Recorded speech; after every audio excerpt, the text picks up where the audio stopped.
갈라디아서 2장 9절로 14절 말씀. 또 기둥같이 여기는 야고보와 게바와 요한도 내게 주신 은혜를 알므로 나와 바나바에게 친교의 악수를 하였으니 우리는 이방인에게로 그들은 할례자에게로 가게 하려 함이라. 다만 우리에게 가난한 자들을 기억하도록 부탁하였으니 이것은 나도 본래부터 힘생하여 왔노라. 게바가 안디옥에 이르렀을 때에 책망받을 일이 있기로 내가 그를 대면하여 책망하였노라. 야고보에게서 온 어떤 이들이 이르기 전에 게바가 이방인과 함께 먹다가 그들이 오매 그가 할례자들을 두려워하여 떠나 물러가매 남은 유대인들도 그와 같이 외식함으로 바나바도 그들의 외식에 유혹되었느니라. 그러므로 나는 그들이 복음의 진리를 따라 바르게 행하지 아니함을 보고 모든 자 앞에서 게바에게 이르되 네가 유대인으로서 이방인을 따르고 유대인답게 살지 아니하면서 어찌하여 억지로 이방인을 유대인답게 살게 하려느냐 하였노라. 오늘 본문 말씀은 사도 바울이 14년간의 선교 사역을 마치고 예루살렘으로 돌아와서 선교 보고를 하고 그 선교 보고 가운데서 할례에 대한 문제가 불거져서 그 할례로 인해서 서로 설왕설래 하다가 이들로부터, 그러니까 대부분 예루살렘 회의 의장을 야고보로 봅니다. 그래서 야고보가 이름이 먼저 등장을 해요. 본문에 보면. 자, 그래서 이 야고보나 그리고 베드로나 여타한 사람들로부터 모든 걸 인정을 받게 됩니다. 그리고 바울의 그 사도직까지도 인정을 받고 이방에서 복음을 전하는 그 선교 사역도 인정을 받고 그래서 친교의 악수를 나누게 되죠. 그러면서 이 야고보를 위시한 그 예루살렘 회의에서 뭐라고 이야기를 하는가 하면 가난한 자를 기억해 달라 이렇게 이야기를 합니다.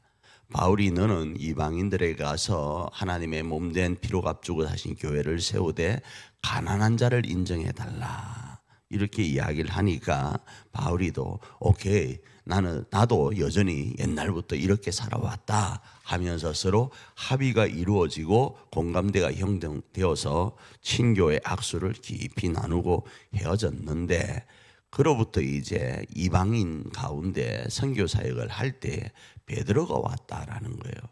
베드로가 와서 이방인 선교 사역이니까 우리가 필리핀 선교에서도 마찬가지처럼 그들과 함께 어울려서 식사를 하고 있는데 야고보와 함께 있던 할례받은 유대인들이 갑자기 온 거예요. 오니까 베드로가 그들과 식사를 하다가 자리를 이탈해 버리는 거예요. 그러자 세상 말로 바울이가 빡친 거예요. 빡쳐서 지금 본문의 말씀으로 보면 베드로를, 우리가 알 때는 베드로가 엄청난 제자로 아는데 그 베드로를 책망하였다 이렇게 나오는 게 오늘 본문의 내용입니다.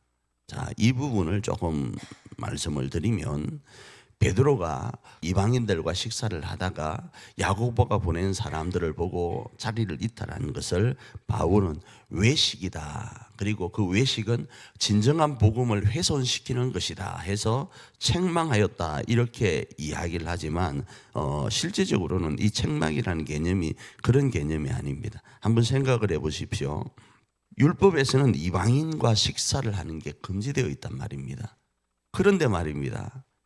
베드로가 정말로 극국적으로 예수님을 그리스도로 믿는 사람들은 이러이러하게 해도 되구나 싶어서 식사를 하고 있는데 자기의 목회지인 그 이방인들과 식사하는 걸 아직도 꺼리는 사람들, 그들이 오니까 이게 참 입장이 난처해지지 않겠어요? 그 난처해져서 눈치를 보다가 자리를 뜨게 되는 겁니다.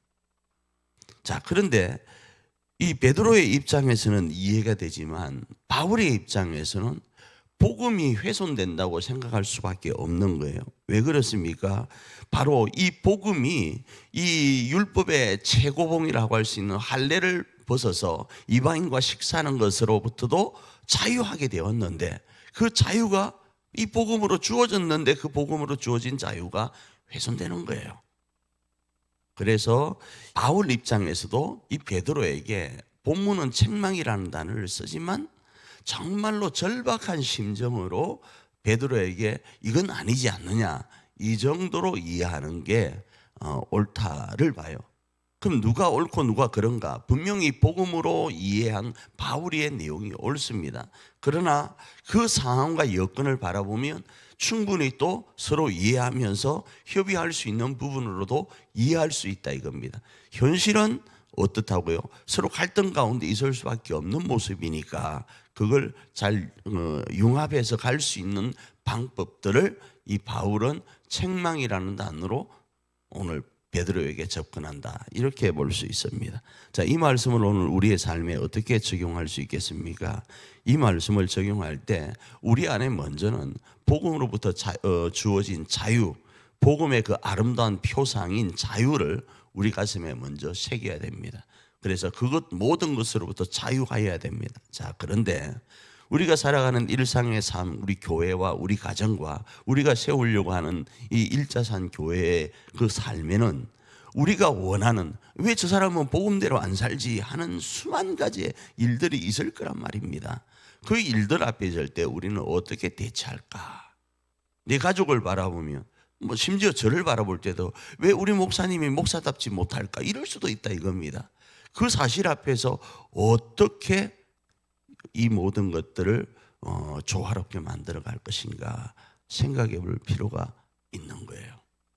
그리고 다시요, 그 생각 가운데서 본질 자체는 복음이 가져다 주는 아름다운 표상인 자유를 가지고 나아가야 되는 겁니다.